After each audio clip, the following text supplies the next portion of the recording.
Welcome to today's podcast. My name is Fergus Brewer, and I will be your host. Today's podcast guest is Todd Nichol, who is here today to talk to us about the role and dangers of a first responder. Todd, thank you for agreeing to share your experiences with us as a first responder. Thank you very much for having me in. Let's start our discussion, Todd, with you telling our listeners about your background as a firefighter and a first responder, and explaining to folks how that worked in your case. I started off as a volunteer in northern New Brunswick on the fire service, where it really got my feet wet. I worked in the pulp and paper industry, and then I became a part-time paramedic in northern New Brunswick for 6 years. And when the mill downsized in the late 90s, I had to find a new profession, and so I just joined the fire department here in Fredericton and put 25 years in here with the city, and loved every minute of it. So from the point of view of a call, if a call comes into the dispatch and it's forwarded to your station, for example, whichever one you're based out of, how do they handle calls that come in, whether it's a fire call or perhaps it could be a medical assistance call, whatever? How does that work, just to explain to folks? Okay, what the first thing to do is when you dial 911 in the city of Fredericton and surrounding areas, it goes into our central dispatch, which is run by the city of Fredericton, their 911 center.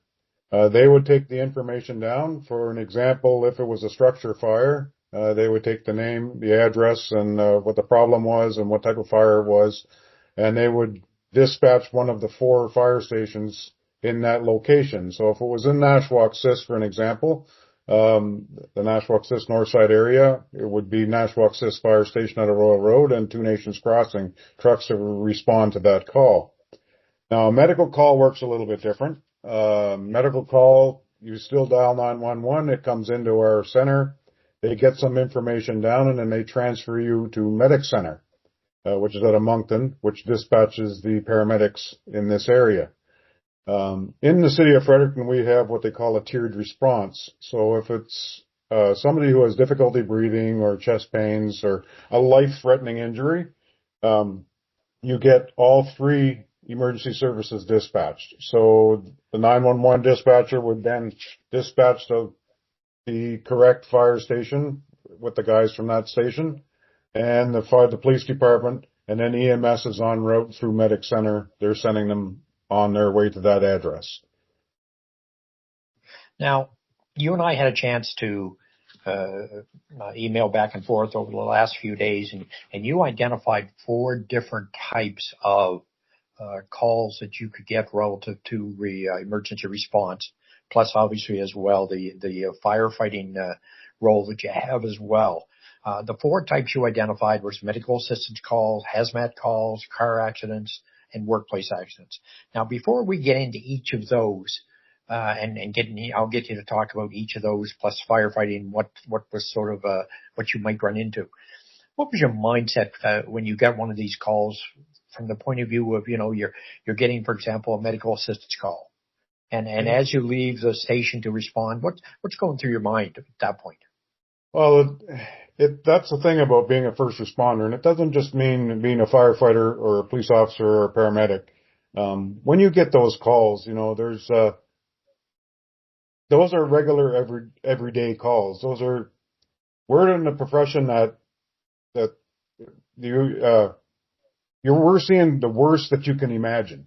So we're going to work every day knowing there's a chance that something will happen, and it's just part of that business.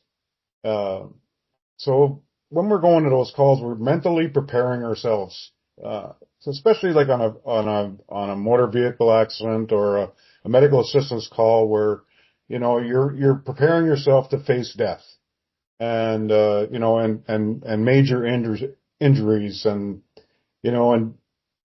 that you're not normally seeing on a regular everyday person type idea.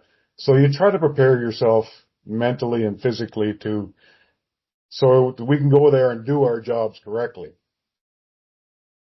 Okay, so let's go through each of the categories or each of the examples you gave, and and talk about those. So you get a medical assistance call.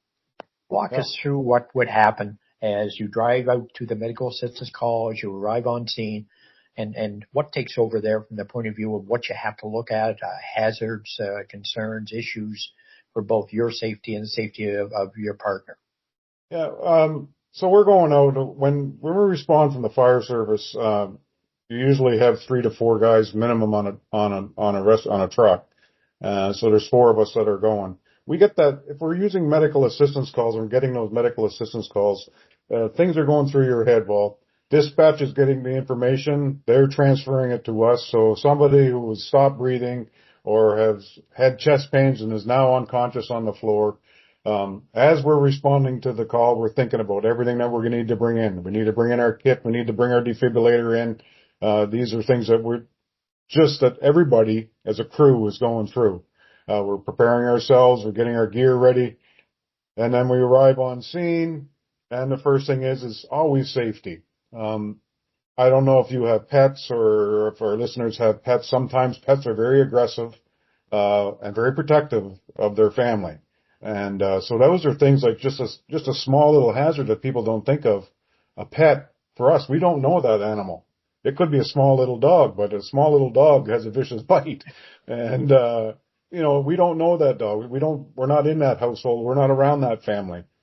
So those are things that we have to take into account. Another thing is how did that happen? Was it domestic violence? Was it, everything has to be taken into account. These are constantly being run through the officer's brain. As a officer, he's in charge of that crew and he's got responsible for his members.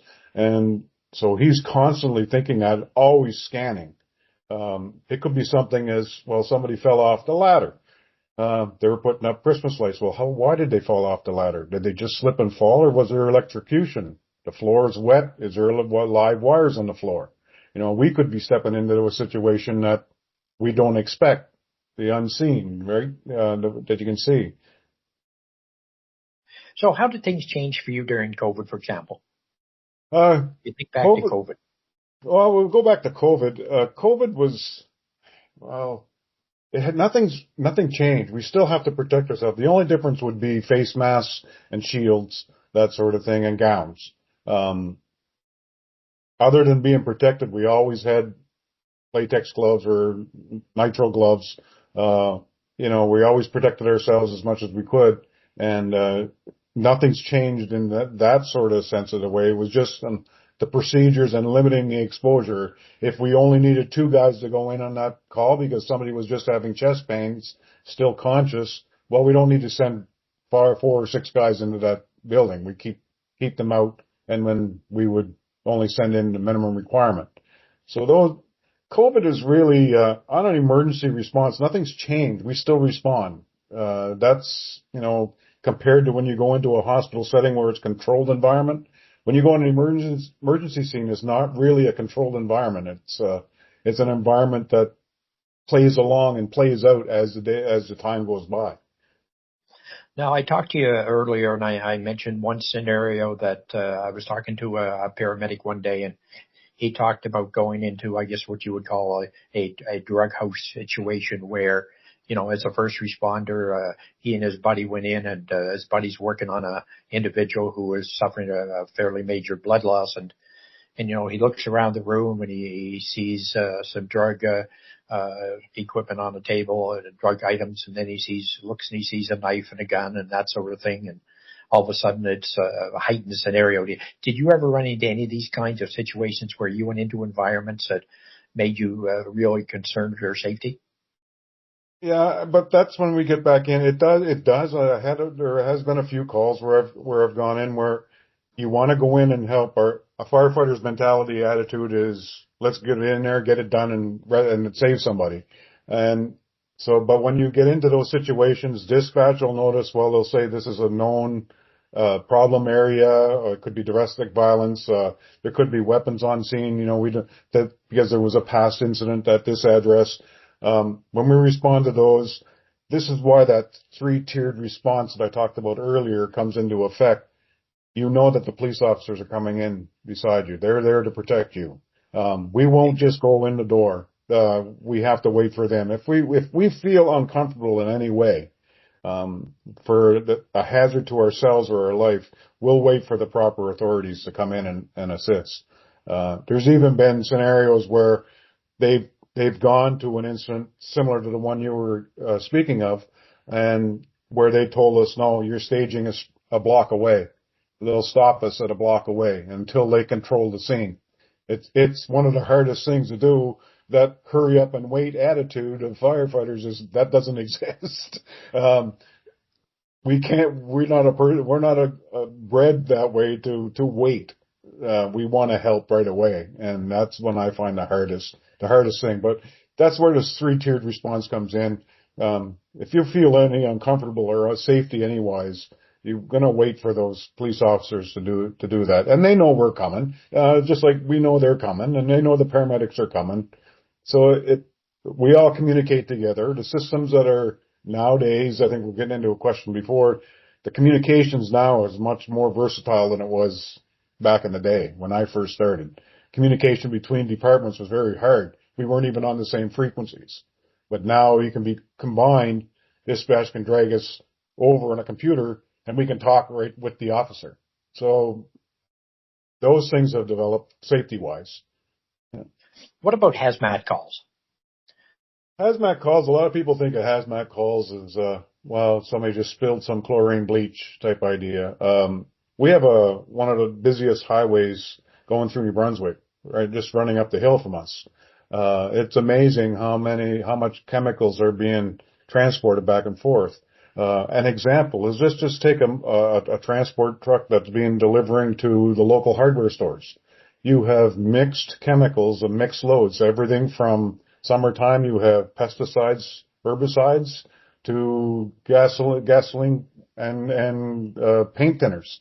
When you mix those two together, you don't know what you're getting. It could be a volatile reaction. It could be, so if the truck has an accident, we have to know what's on those loads, and that's all part of that hazmat calls. There is a team in Fredericton.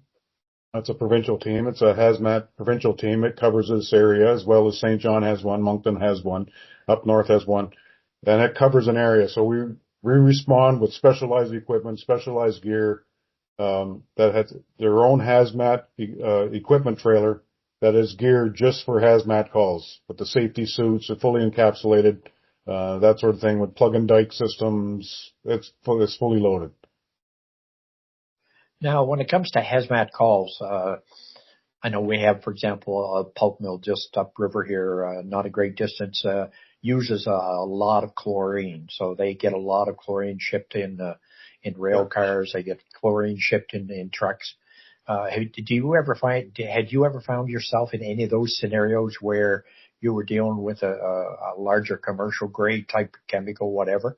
Not so much the chlorine in my career in this area, chlorine leakage. We do have, just for an example, we had an ammonia, a truck was carrying ammonia for explosives in one of the road constructions when they were building the highway and up above in the Dumfries area before that highway was open. They use ammonia for blasting agent, mixed with a diesel product and a detonator.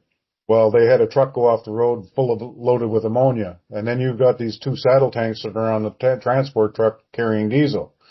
So you mix the two together. So everything has to be taken in place. This is the hurry up and wait. Hazmat is a hurry up and wait, which is hard for firefighters to get their head wrapped around. But hazmat, you have to really plan your scenario. That's why sometimes it takes so long to clear an accident or clear an area from a hazardous material spill, because everything has to be taken slowly. How are we handling it? Do we need to notify Transport Canada? Are they going to send crews in from the company to help clean it up? Because we're not going to pick it up. We're just there to control the scene and assist, and to rescue people if necessary. We had a gentleman on one of our previous podcasts from Liberty Utilities that deal with natural gas. And of course, every summer people start digging and you always get, breaches. Did you ever respond to those, and how are they handled? Yeah, the breaches on natural gas is lighter than air. So it'll go to dissipate into the atmosphere. The hazard is having a spark in the area. You do get it when a lot of construction. When you're constructing a road, sometimes the pipe is not exactly where it was supposed to be in the ground, and they might strike it, or they might not have known that the pipe was there. So they strike the ground. We go in, again, it's a hazardous materials incident. You don't have a full-fledged hazardous materials team response. The fire department handles it. Usually, fire police will isolate the area, cordon it off, and have Liberty's utilities come in, and then they have assist guys where they go in and actually clamp off or shut it off further down the line and isolate it that way. Natural gas is the nice thing about it compared to propane. Propane is heavier. It wants to find lower areas, so it accumulates in low-lying areas. Natural gas is lighter. It'll dissipate into the atmosphere. So as long as the gas is dissipating in the atmosphere and there's no sparks around, they can control it and shut it down. So you mentioned hazmat team. How many teams do we have here in New Brunswick? And what kinds of situations would they respond to? There's presently, I think there's 4 teams in the province. To split the province up into 4. And what they respond to is anything what could be rail transport, large quantity hazardous materials, anything on the highways, that sort of thing. That they don't transport anything out of our airports that are hazardous. And rail cars are getting few and far between, mostly down towards St. John area, that sort of thing. The power plant, that's the nuclear power plant in St. John at LaPro, they have their own firefighters that are there to train specifically in that area. If a municipality was to go in and assist them, they would be staged and they would just be sent to help out. They're not the primary responders. Okay, let's talk about car accidents. I remember reading an article here a year or so ago saying that more RCMP officers are killed in car accidents than in other aspects of the job. And that, I guess, is kind of startling in that, we normally think of RCMP officers, very dangerous occupation. They're going to be exposed to all kinds of scenarios where they could get shot or injured. Yet something as simple as responding to a car accident, that's actually the most dangerous scenario for them. For yourself as a first responder, you've responded, I'm sure, to a million car accidents, so to speak. What was it like? What did you look for? Well, did you want to deal with it more on the safety side or being responding? It's a lot of those accidents are occurred from we have in New Brunswick what they call the move over and slow down law. A lot of first responders are injured and killed across Canada and across North America by other vehicles passing by. They're passing by too close. They're getting clipped. They're running into the back of police cars that are parked there behind somebody that pulled over for speeding or a motor vehicle accident, and people are running in. Firefighters, we call them looky-loos. They're the ones they're looking over their shoulder to see what's going on, but not paying attention to not that they're driving, and then the next thing you know, they're running into somebody. We had a firefighter quite a few years back, probably 20 years ago now, I can't remember exactly, and I won't mention any names, but he was struck by what we call a looky-loo on Sunset Drive, broke both his legs. So those are injuries that can be prevented, and there's a lot of push on there lately with a new program out. It's the emergency responder on motor vehicle accidents and how to park your vehicle, how to use your vehicle for blocking and protecting yourself on scene. Workplace accidents. What's that, sorry? What's your workplace accidents? Accidents that occur on the job. How are you involved in those in the province, just to let folks know? Well, workplace accidents, you look at, the incident that happened at one of the local lumber yard here a few years back. Those are incidents that we respond to. Firefighters and emergency first responders are the first to respond to any type of incident. So if you're in trouble, if you have a problem, you're going to be firefighters are going to be there, and first responders are going to be there, police are going to be there. So workplace accidents, you do have them. They are the same thing, but we rely on those people. Let's say we respond to an industry. We rely on those people that are there. We don't know every building. We don't know every hazard that's when we respond to these calls. So we rely on the people there to help us in this area. What's dangerous? What's moving in this area? Sometimes we'll actually use operators from that site to help us because we don't have the guys that are trained to operate that specific piece of equipment. So workplace incidents, firefighters respond to everything. So that's one of the ones that, everybody says, well, why do you respond to a workplace incident? Well, we're there to help the people that are injured.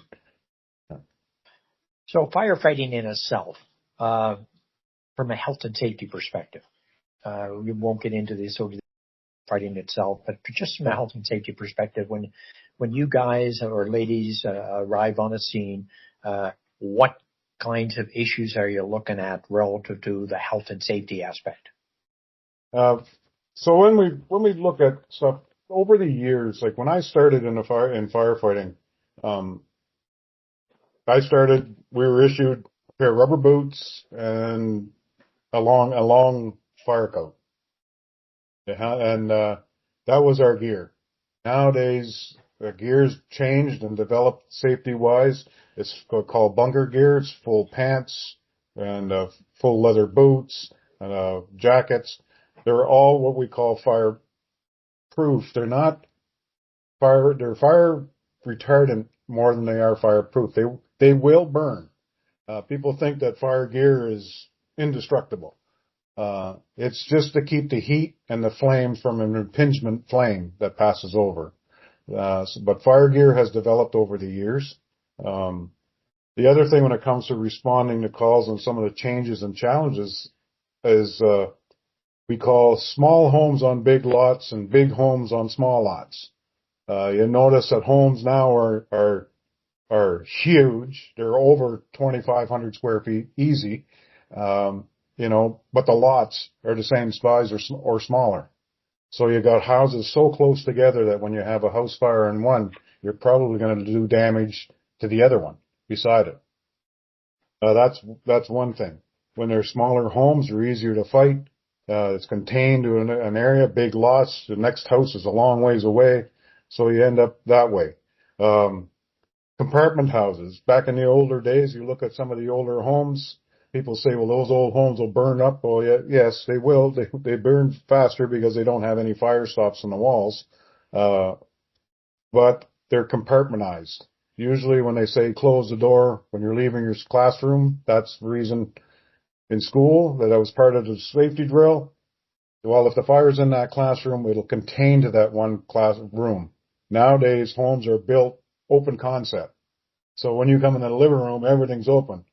Fires that are burning in the living room now have more oxygen from other rooms and can spread more readily across that house. So they're harder to fight that way.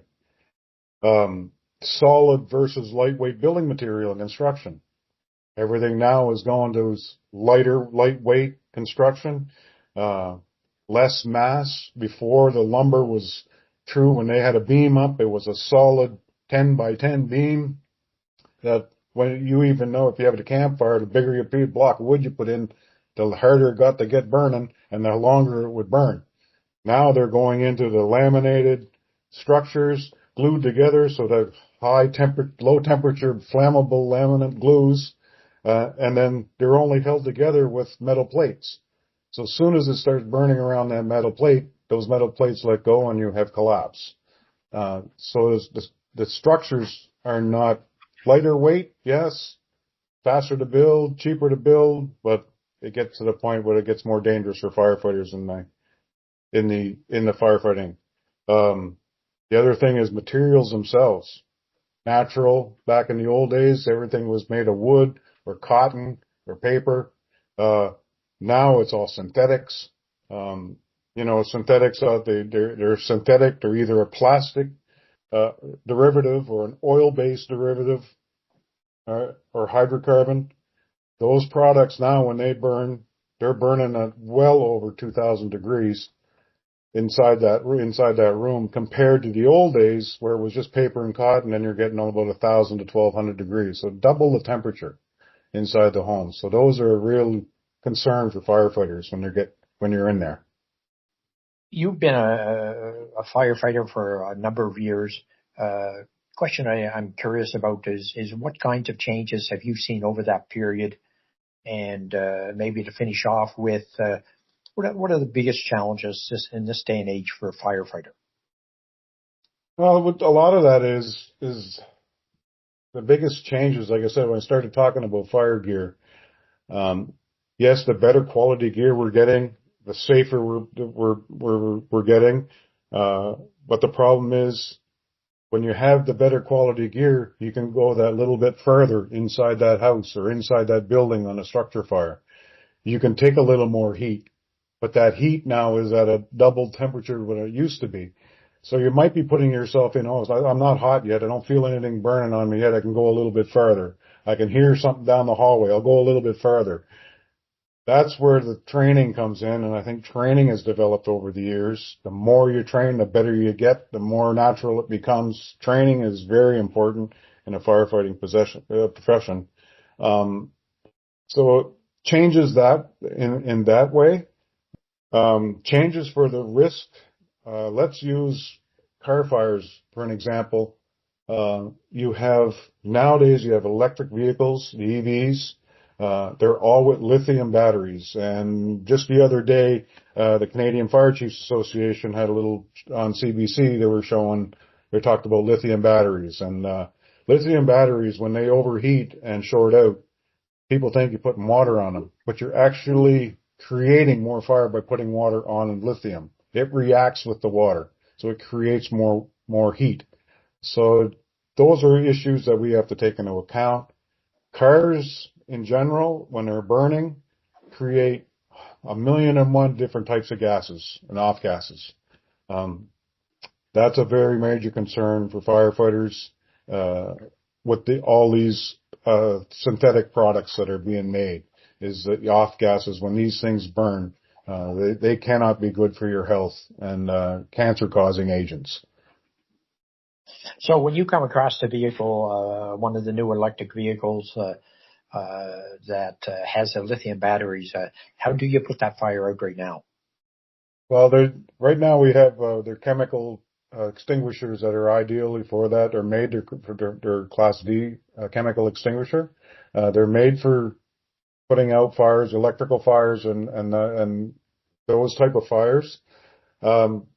If it gets to the point where you have to use water, you just use lots and lots of water, but be prepared for what they call a flare-up, where you get that splash of the sparks coming out. So this is part of that training. Firefighters spend more time in training. I come out of it and I retired, it's been about 5 years now. And so I'm missing that new training of that lithium battery training. So I'm missing all of this training with just what I'm keeping up with my reading on my own. So for me, it's even in those short time that I've retired, firefighting has changed. And I think you're going to see changes. Equipment's getting better, gear's getting better, training's getting more intense, but you're also getting the products that are out there in the market like lithium batteries. To finish off this podcast, Todd, I'd be amiss if I didn't finish it off by asking you, as a first responder, as a firefighter, post-traumatic stress disorder. You've obviously, over the years, over your career, as many firefighters and first responders, you've seen some horrific situations that obviously have been extremely difficult to process. Do you think we've been doing enough to help first responders in dealing with those, or not? Well, I'm going to start off this is one that it's close to me, because I was diagnosed with PTSD and being treated for now with the help of medication and counseling.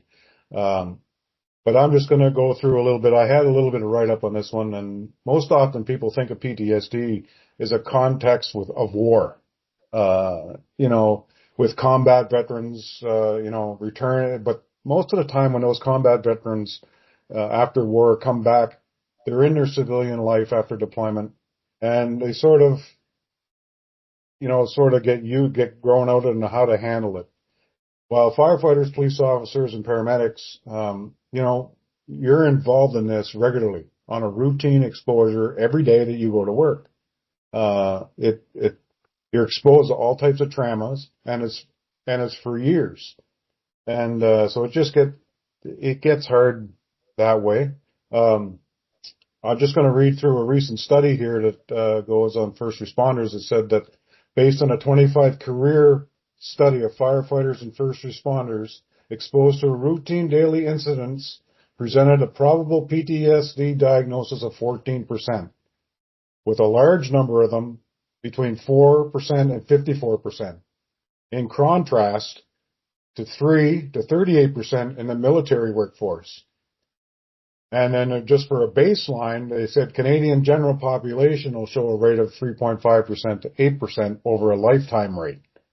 So just in first responders over a 25-year career, and military, I'm not saying anything that they don't see it as well, but a lot of people think that when you say PTSD, they think military. Yes, the military is high at 38%. But you look at firefighters and first responders, they can go up, they're at 54% over a 25-year career compared to the general population of a lifetime of 70 years or 75 years.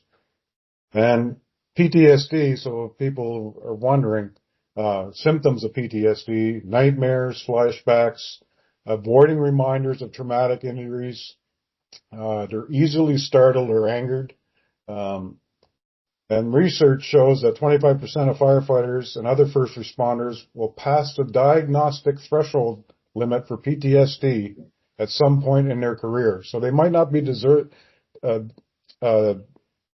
diagnosed with PTSD, but at some point in their career, there's going to be a day that they're going to be over that threshold limit, that they're going to, so it's a higher number of first responders experience symptoms of light PTSD and do not meet the full PTSD criteria.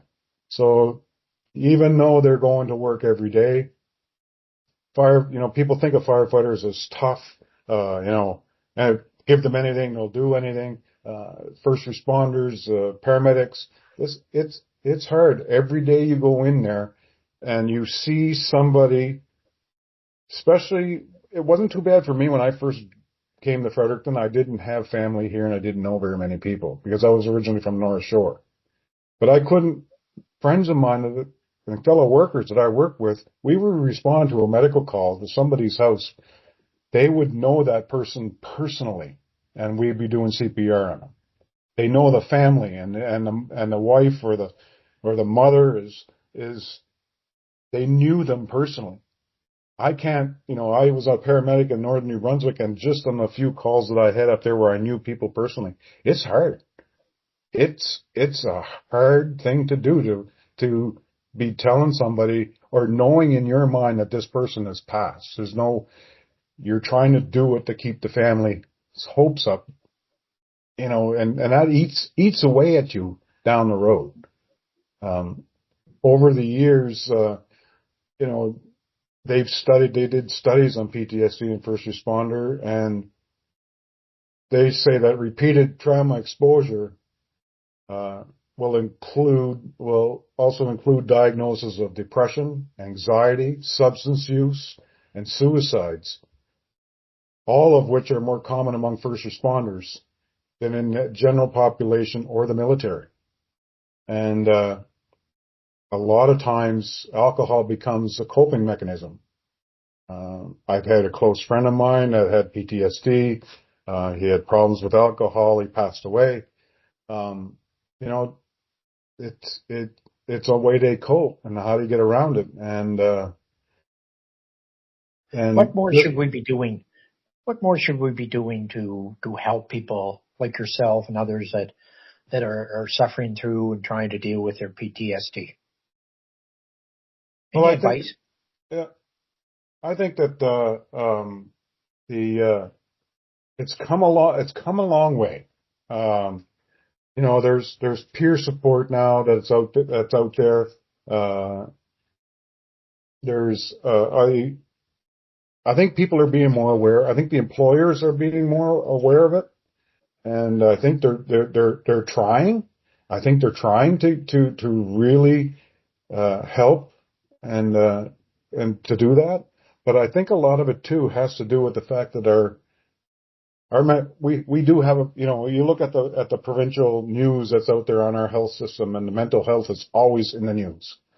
I think that in my experience, I think that our medical professionals don't really understand what first responders go to.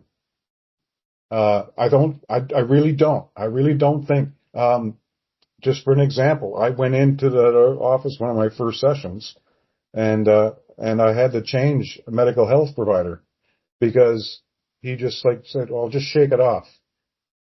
Just shake it off. Like I couldn't get my head around that. Just shake it off. Because they don't have the training or the knowledge of what first responders do. They think, well, you're not in the military. That was one medical health profession that said, you're not in the military. Why do you don't have PTSD? Well, he wasn't on that call where I was coming back from camping, up in Jellystone, Woodstock on the old highway, where I seen a family get killed in front of me. And I responded there with no gear on, I was just coming back with my family. And I was there trying to save this gentleman that was driving his life, and his daughter had died in the back seat. And, people just don't see that. People think, first responders have, the firefighters are big, bulky guys and put it off. I think we've come a long way. The attitude of, how should I say that? They used to say, suck it up, back when I first started. Suck it up, that's the part of the job, that sort of thing. Now it's not like that anymore. I think families, when firefighters or first responders are there, families are a big supportive. You have to have a family that supports you, behind you. That's huge. And close friends. And I do think we are moving in direction slow. We're slowly getting there, but I think in the long term, I think you'll see it coming a lot more. And, a lot of that I think has to do, after 9/11. If you can remember back after 9/11, firefighters were never ever mentioned before 9/11. Then after 9/11, like everybody wanted to be a firefighter. It was just huge, but now that's sort of gone away again. So I think we're moving in the right direction. I think a lot of it's not just for first responders that need the medical help. I think our system and the province is slowly working towards improving that for everybody that has mental health, whether it's children or first responders or the general public. I think mental health is getting there, but I think the mental health community has to look at it saying first responders are more than just guys that go out and help you and get off. They're also people and need to be treated as well. So you mentioned 9/11, and I'm not sure if a lot of folks realize that more first responders have died since 9/11 than people died during 9/11. And you stop and think about that. More first responders have died since 9/11 from health complications of fighting, fire, dust exposure, rescue, and so on, than the number of people that actually died during 9/11. 9/11, and that shows you the health struggles, the complications, and so on. Look, Todd, topics we could talk about all day, but just to finish off here, I'd like to thank you very much for joining us on today's podcast. We certainly appreciate you taking the time. For our listeners, thank you very much for listening today. Stay safe. We will see you next week.